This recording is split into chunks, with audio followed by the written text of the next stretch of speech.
What's going on, folks? Here it is. Finally finished the Donkey Kong Jr. arcade machine. Ooh, it was a mess when I found her. She was missing basically all the instruction art there was gone, just wrote away from time. The buttons are mismatched, the cigarette burned. The control panel overlay itself was pretty decent shape. The joystick was missing its bulb. We replaced that. We replaced all that beautiful old Nintendo T-molding with this new one here. Got a new starter and bulb in there with the original marquee and bezel. Thank you. Bezel is back there. One problem with the bezel, I tried to put some plastic polish on there, but it looked like someone took a quarter and just scratched the heck out of it, like shing shing, you know, Wolverine style there. But it cleared up pretty nicely. You don't really notice it when you're playing it. It's just when you stop to look at it. I got a new sticker right there for coin. Coin mech is pretty good. The right one works perfectly. The left one sometimes messes up a little bit, but other than that, it does pretty well. It's got the lock bar across it. It wasn't worth the effort to repaint that entire piece just to remove the lock bar. So left it there.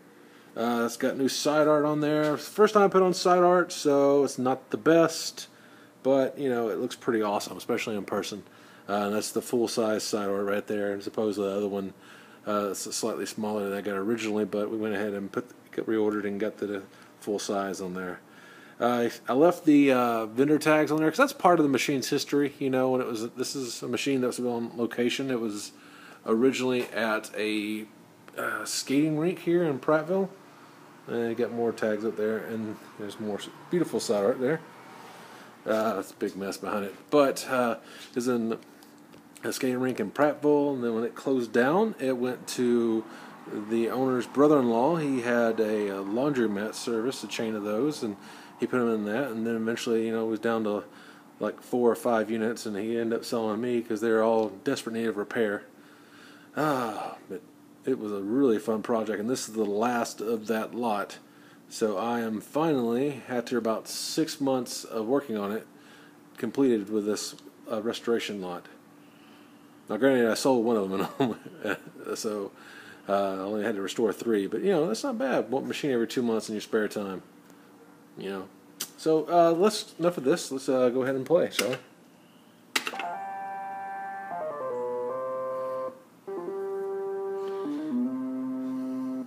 Yes, kids, that's what cutscenes used to look like back in 1982, was it? Yeah.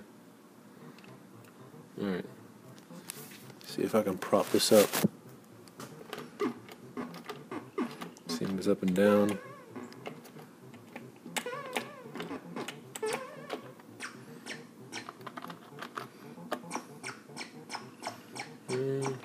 Ooh.